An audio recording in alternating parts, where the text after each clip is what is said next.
My dear friends and my viewers, आज मैं ख़ास करके एक ऐसी पर्सनैलिटी, ऐसे ऐसे प्यारे से फादर, बहुत ही हंसमुख, बहुत नॉलेजेबल, जिससे आपका मैं तारुफ करवाने को हूँ, जिससे मैं बातचीत करने को हूँ, जिससे लाइव शेयरिंग करने को हूँ।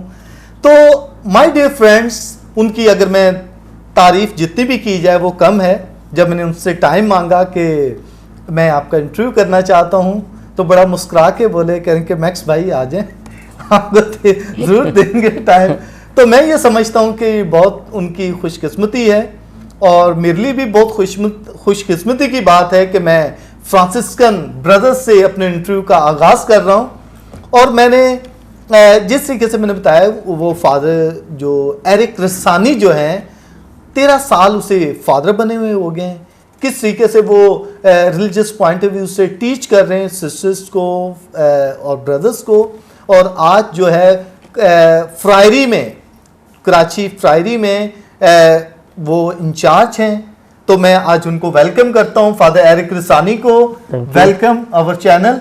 आप ही के घर में मैं आप ही को वेलकम कर रहा हूं। Thank you so much. बहुत बहुत शुक्रिया मैक्स भाई, और सबसे पहले खुदा का शुक्र और इसके बाद आपका शुक्रिया कि आपने ये जो मिशन शुरू किया है, मैं समझता हूँ बहुत ज़बरदस्त है। कभी कभी हम लोगों की बातों में आते हैं, बहुत सारे ऐसे सोचते हैं कि ये हम क्या कर रहे हैं, लेकिन जब भी एक कतरा नलके से गिरता है तो वो पत्थर पे गिरता जाए तो वो एक दिन सुराख ज़रूर हो जाता है। और मैं समझता हूँ ज़िंदगी का मकसद भी यही है कि हम जैसे ही आज शुरू कर रहे हैं, इसका वक्त चाहिए इसको समझने के लिए, इसमें आगे बढ़ने के लिए। तो आपका शुक्रिया, आपने ये जो काम शुरू किया है, मैं समझता हूँ ये खुदा की मर्जी है। Thank you so much. मैं भी कहता हूँ ये गॉड ब्लेसिंग है कि जो मैं कर रहा हूँ, आपको भी मेरा पता है और क्या सिचुएशन है, लेकिन बहुत अच्छा है। मैं कहता हूँ ये खुदा की ब्लेसिंग है जिसकी वजह से ये सब कुछ हो रहा है। तो फादर जी, सबसे पहले तो मैं आपकी वोकेशंस के बारे में पूछना चाहता हूँ, ये कैसे आपकी वोकेशन हुई?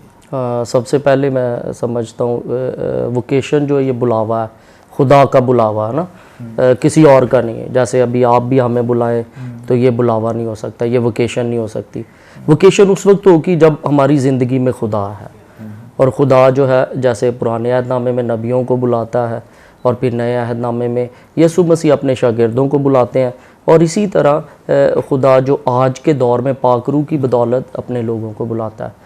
मैं समझता हूँ मुझे भी आज से तकरीबन 20-21 साल पहले खुदा ने बुलाया, और मैं बहुत छोटा था, 14 साल का था, मैट्रिक कंप्लीट की।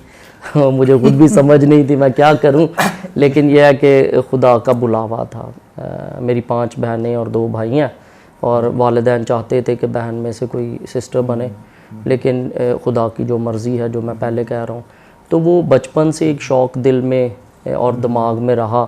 जब मैंने अपनी मैट्रिक कंप्लीट की तो सबसे पहले मेरे वालिद ने पूछा क्या करना है, तो मैंने कहा मैं फ़ादर बनूंगा। तो उनके लिए भी एक शॉकिंग था, और बड़े खुश भी थे। उन्होंने मुझे इजाज़त दी, मेरी वालिदा ने इजाज़त दी।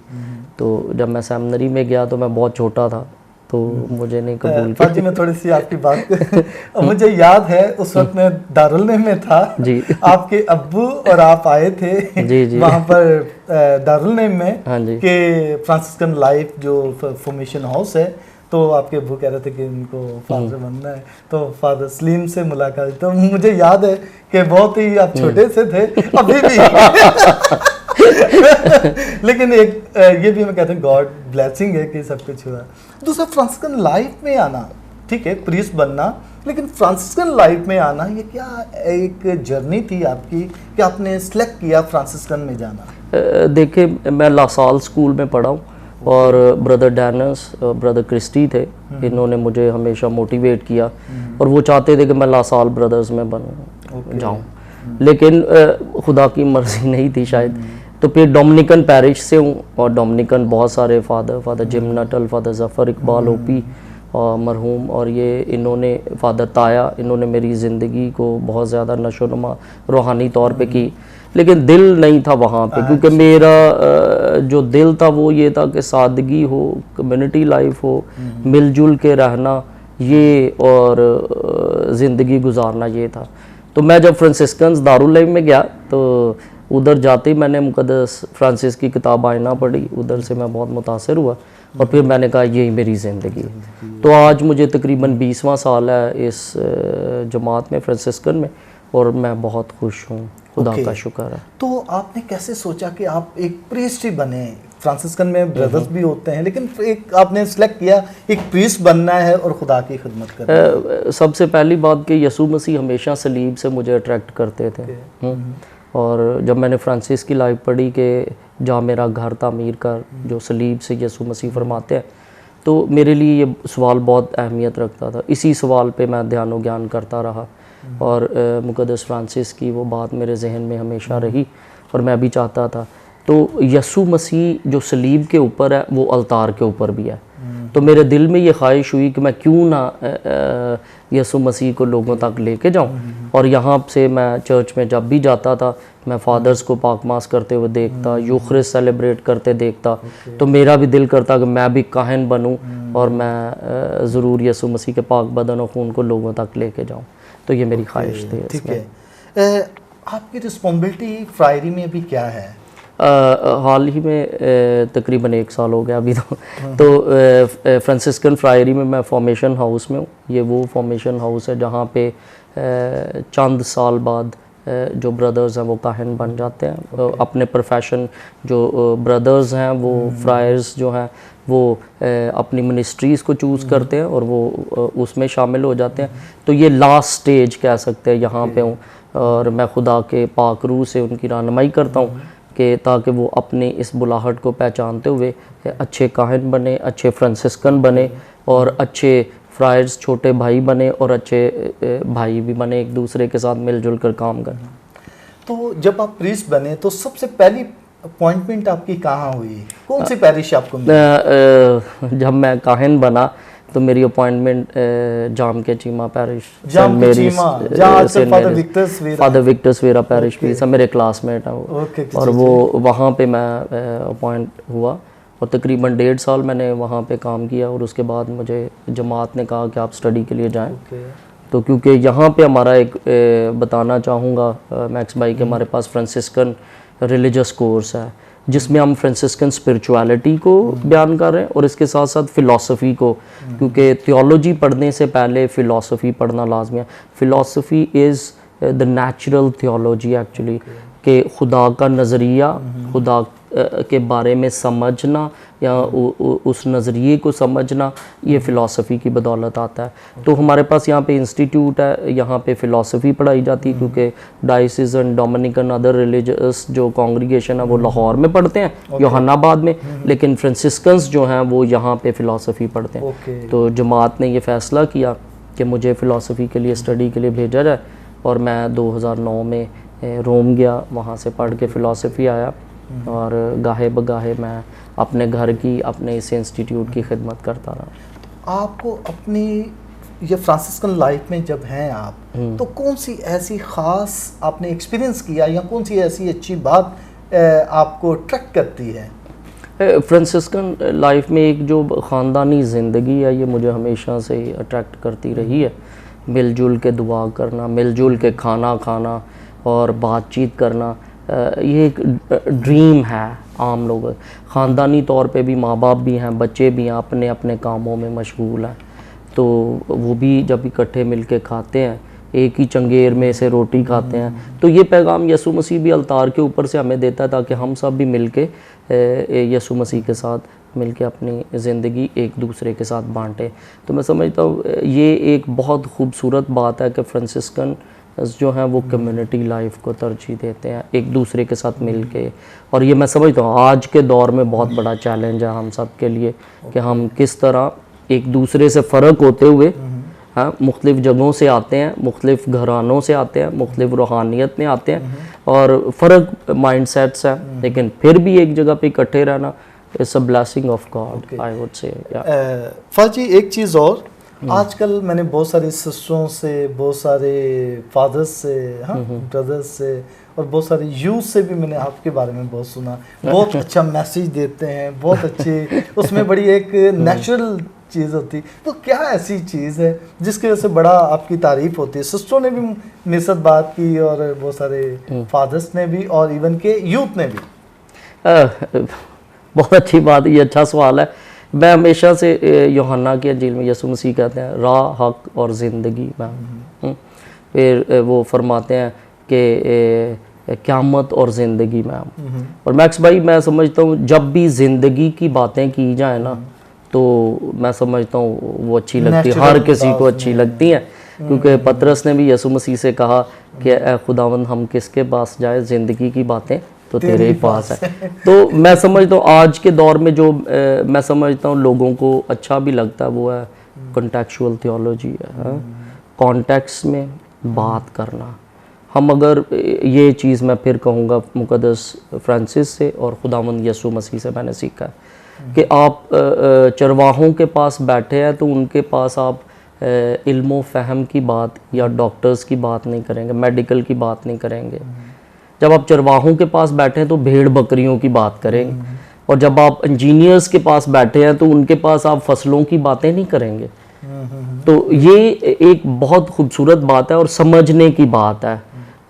ये नहीं मैं सोचता कि मैं तो पहली बात ये बताऊँ आपको, जब भी मैं खुदा का कलाम सुनाने लगता हूँ या कोई प्रीचिंग करता हूँ या कोई सेमिनार देता हूँ, तैयारी करता हूँ बड़ी, लेकिन इसके साथ फिर मैं खुदा से ये दुआ करता हूँ खुदावन जो आप चाहते हो वो मुझे बताओ ताकि लोगों को जो ज़रूरत है वो बताऊँ। और ये एक रूहानी मेरा ज़ाती तजर्बा है कि मेरे मुंह से वही कभी कभी तैयारी कुछ की होती है और निकलता मेरे दिमाग से कुछ और है।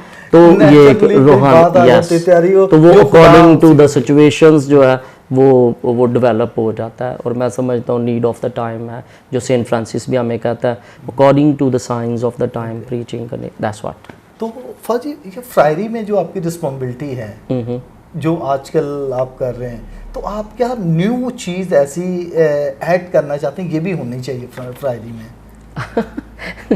एक्चुअली बहुत आसान सवाल भी है, बहुत मुश्किल भी सवाल है। यहाँ पे मैं समझता हूँ फ्रायरी में जो ज़रूरत है अगेन कम्युनिटी लाइफ को बिल्ड करने के, going back to the roots हमारे यहाँ। ये नहीं मैं कह रहा कि यहाँ पे नहीं था या नहीं है, लेकिन कभी कभी हमें दोबारा चीज़ें शुरू करनी पड़ती है, गोइंग बैक टू द अपनी रूट्स में दोबारा जाना। मैं समझता हूँ community life is on the top, second is the prayer life. Without prayer हम आगे नहीं।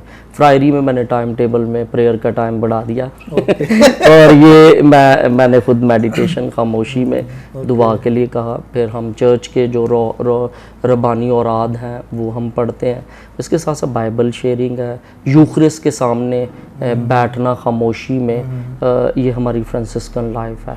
तो मैं समझता हूँ ये चीज़ों को शुरू करना और इसके साथ साथ यंगस्टर्स को आज के दौर के मुताबिक उनको गाइड करना है। अब पहले ज़माने में आप देख सकते हैं हमारा जब हम थे दोनों ही, तो उस वक्त मोबाइल कंप्यूटर्स का दौर नहीं था। आज का दौर कंप्यूटर मोबाइल्स का दौर है, डिजिटल दौर है। और हमें ज़रूरत है अपने यंगस्टर्स जो कल को लीडर बनेंगे। काहिन एक लीडर है, रूहानी लीडर है, रूहानी रहनुमा है, और उसके पास इस किस्म की इल्म होना चाहिए कि वो लोगों को गाइड कर सके।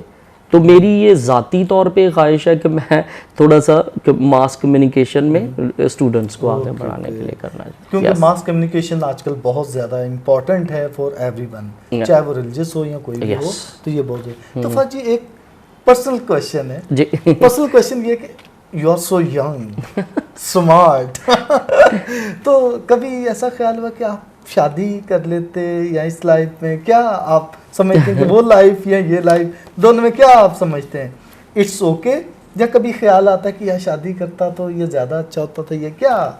नहीं मैक्स भाई, पहली बात तो मैं अभी यंग नहीं हूँ अभी 40वां साल शुरू करने वाला हूँ अपना और मिडल एज में है। और मैं समझता हूँ आज तक जो मेरे लिए कन्विक्शन है महसूस नहीं हुआ शादी के लिए ना। अच्छा। और ज़िंदगी में यही कि जब आप देखें स्पिरिट ऑफ गॉड जब होता है अंदर तो ये ख्याल नहीं आते हैं, सिर्फ एक ही डगर जब हो, जब इधर उधर माइंड चलता रहता है तो फिर आते हैं। देखिए तो सबसे बड़ी बात होती है जो मैं सबके लिए भी ये है कि जब आप दिमाग, एक बहुत खूबसूरत मुहावरा खाली ज़ेन शैतान का घर, ठीक है। और दूसरे नंबर पे जब आपको अपनी जिम्मेदारी का पता नहीं है, ठीक है, आपके मोटिवेशंस क्लियर नहीं है, तो फिर इधर उधर भटकने का मौका मिलता है। मैं समझता हूँ ये है। थैंक यू, तो बहुत that's what- अच्छा आपने रिप्लाई किया कि my dear friends and my viewers, बहुत अच्छी बात हमारे फाजी ने की, फादर एरिक ने, कि जब इंसान उसके पास कोई काम ना हो तो इधर उधर भटकता है। तो ये एक स्पिरिचुअल लाइफ है जो कि उन्होंने स्पेंड की। एक फाजी, एक और क्वेश्चन मैं आपसे करता हूँ, हमारे यंगेस्ट को, क्योंकि हमारे न्यू आने वाली जनरेशन जो है वो फ्यूचर के लीडर हैं, फ्यूचर में उन्होंने काम करना है, उनके लिए क्या मैसेज देंगे कि वो लीड कर सकें या कुछ ऐसा बन सकें? कुछ चीज़ें मैं पॉइंट्स में बताना चाहूँगा। सबसे पहली बात है, जैसे भी हैं वैसे ही रहें। ज़िंदगी में ये दो चीज़ें होती है, एक बनना होता है, ठीक है, और एक होना होता है। इंग्लिश में बीइंग होना और इंग्लिश में बिकम, ये दोनों चीज़ों में बनना और होना। यूथ के लिए मैसेज मेरी तरफ से मैं समझता हूँ आज के दौर में होना है, बनना नहीं। अगर तो हम बनेंगे तो वो हमारी अपनी नहीं है। और आजकल बहुत सारी यूथ की एनर्जी जो है वो बनने में लगी हुई है, और जब हम अपनी फितरत के खिलाफ जाते हैं तो फिर हम वो नहीं कर पाते जो हम करना चाहते हैं। जो है सो है। ये बहुत अच्छी बात है। ये एक पहला पॉइंट जो मैं अपने यंगस्टर्स को, यूथ को देना चाहूँगा कि जो हैं वही रहें। और इसके साथ साथ जो है आजकल के दौर में हम देखते हैं कि सुबह सवेरे उठने का रवाज ख़त्म हो गया है। तो मैं समझता हूँ ये सुबह सवेरे उठने का रवाज बहुत अच्छा, हमारे बुज़ुर्ग जो थे वो सुबह सवेरे उठते थे, और जब तक अभी 11-12 बजे उठेंगे आधा दिन तो गुजर चुका है। जी, हम क्या करेंगे? सुबह सवेरे उठेंगे तो उठते ही हमें ये नहीं कहना, नेगेटिविटी अपने आप को देनी है कि ओए मैं फिर उठूँ अभी, नहीं। उठ के खुदा का शुक्र अदा करना। तीसरी बात जो मैं समझता हूँ वो ये है gratitude, the spirit of gratitude बहुत ज़रूरी है। आज देखें हमारे पास, हम चीज़ों के पीछे भाग रहे हैं, हम पैसे के पीछे भाग रहे हैं, हम अथॉरिटी के पीछे भाग रहे हैं, हम कुछ बनने के पीछे भाग रहे हैं, लेकिन जो है वो हम भूल जाते हैं। तो ये एक बहुत बड़ी बात है, द स्पिरिट ऑफ ग्रैटिट्यूड। ये एक तीसरा पॉइंट जो नुक्ता में, अगर खुदा का शुक्र अदा करना चाहिए, मुझे खुदा ने ख़ानदान दिया है, मुझे खुदा ने सबसे बढ़ के ज़िंदगी दी है। अगर ज़िंदगी नहीं मर जाए तो फिर क्या कर लेंगे हम? नो। तो ये स्पिरिट ऑफ ग्रैटिट्यूड जो बहुत ज़रूरी है। लास्ट थिंग जो मैं करना चाहता हूँ, सुबह सवेरे उठने के बाद एक लिस्ट बनानी चाहिए कि हमने आज क्या करना है। टाइम टेबल होना चाहिए। उसमें कौन कौन से काम, ज़्यादा नहीं, चलो 2 या 3 काम अपने रोज़ाना एक ज़िंदगी में, रोज़मर्रा ज़िंदगी में ये रखे कि मैंने ये काम करने हैं, और उसी को मद्देनज़र रखते हुए अपनी ज़िंदगी गुजार, ये आपके टारगेट कंप्लीट होंगे, और इस तरह ज़िंदगी में हम आगे बढ़ सकते हैं। और आजकल हमारे जहन में ये है कि हम बस सुबह उठते हैं, अगर हमें कोई बता दे तो कर लेंगे, नहीं बताएंगे तो कुछ नहीं करेंगे। नहीं, अपने अंदर से उस कन्विक्शन को पूरा करना। और एक चीज़ लास्ट थिंग जो मैं बताना चाहूँगा वो ये है कि अपने लिए टारगेट और गोल्स रखें, और उसके लिए मैं समझता हूँ अगर किसी से भीख भी मांगनी पड़े तो मांग जाए। तो ये मैं समझता हूँ बहुत ज़रूरी है, इसके साथ कंप्रोमाइज़ नहीं, और कुछ ना कुछ करने के लिए। तो खुदा जो है हमेशा हमारे साथ है, उसका शुक्र अदा करना है। थैंक यू फाज जी, बहुत अच्छी आपने बातें की। जैसे आपने कहा जिंदगी का पानी तो आप ही के पास है, मैं समझता हूँ जिंदगी की बातें खुदा उनके पास हैं, और आपने भी खुदा उनकी बातें की। तो my dear viewers and my friends, मैं जो आपसे बात कर रहा हूँ फादर की, बहुत अच्छी अच्छी बातें आपने सुनी, उनकी लाइफ का एक्सपीरियंस, जो उन्होंने अपनी लाइफ को स्पेंड किया। उनको तकरीबन 23 साल हो चुके हैं फादर बने हुए, और उनकी बातें हमने सुनी, कितनी प्यारी और कितनी अच्छी। हमारी यूथ को सीखने की ज़रूरत है, इन तमाम चीज़ों को अपने एक मॉडल समझते हुए इनको सीखना चाहिए। अपना टाइम टेबल ज़रूर बनाएं, अपनी लाइफ को, जो ये पॉइंट फाजी ने बताएं, तो मैं समझता हूँ कि बहुत इंपॉर्टेंट है। अपनी लाइफ को सक्सेस बनाने के लिए जो ये पॉइंट्स पर अमल करेगा वो सक्सेस होगा। माय डियर फ्रेंड्स और माय व्यूअर्स, हमारे चैनल को सब्सक्राइब करें और बेल आइकन पर प्रेस करें ताकि हमारी नई आने वाली वीडियो आपको तमाम मिल सके। हमें बहुत से ज़्यादा बताया जाता है कि इस तरीके से अपने चैनल को लेके चलें, ये भी करें। कमेंट बॉक्स में बहुत सारी चीज़ें मिलती हैं। हमने ये जो इंटरव्यू भी शुरू की है हमें बताया, और हमारे चैनल पर आपको हर एक चीज़ मिलेगी, नॉलेजेबल भी, स्पिरिचुअल भी, हमारी जो मोटिवेशनल स्पीकिंग मिलेगी, और हमें बहुत कुछ मिल सकता है। मैं समझता हूँ कि हमारे चैनल को आप इधर उधर तलाश ना करें, बल्कि सब्सक्राइब करें और बेल आइकन पर प्रेस करें ताकि आपको सब कुछ मिल सके। इस चीज़ को शेयर करें। God bless you and thank you so much फाजी शुक्रिया अगेन बहुत-बहुत। And God bless you. Okay bye.